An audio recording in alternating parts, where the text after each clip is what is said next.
Dr Glass, je suis chirurgien pédiatre à la Fondation Lanval. Je prends en charge les enfants de 0 à 18 ans. Alors, la torsion testiculaire, c'est une urgence chirurgicale qui survient surtout chez les adolescents ou chez les garçons qui ont commencé la puberté.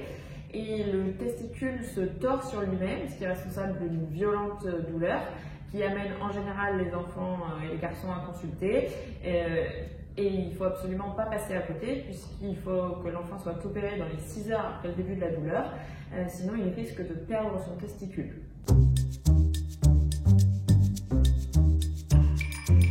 Alors, les signes cliniques, c'est d'abord que l'enfant ressent une violente douleur du côté du testicule dans la bourse.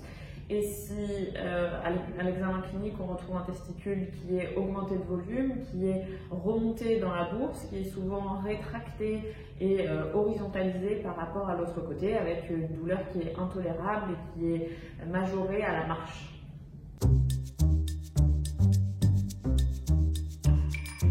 Alors, il n'y a malheureusement pas de facteur de risque et pas de facteur prédisposant. On ne sait pas exactement pourquoi survient cette torsion testiculaire.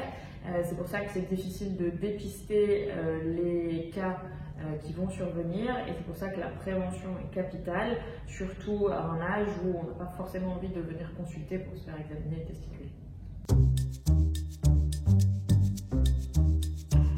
Si on n'opère pas le patient dans le délai des 6 heures après le début de la douleur, il y a un vrai risque de nécrose du testicule avec une nécessité au bloc opératoire d'enlever ce testicule.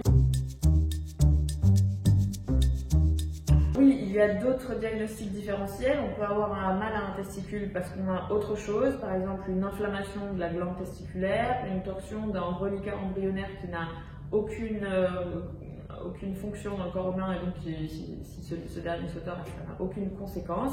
En revanche, pour la torsion du testicule, c'est l'examen clinique par le spécialiste qui permet de faire le diagnostic et si le doute persiste, il faut aller forcément au bloc opératoire pour vérifier que le testicule ne soit pas tordu.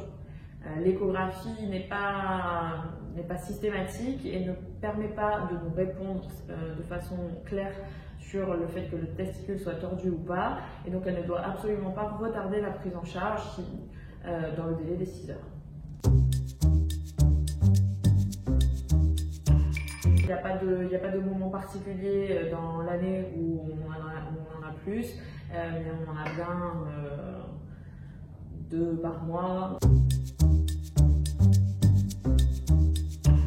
C'est compliqué pour les adolescents, mais n'hésitez pas à venir consulter. L'avantage, c'est que comme c'est toujours un motif urgent, vous n'attendrez pas aux urgences et on aura le diagnostic de certitude après votre passage.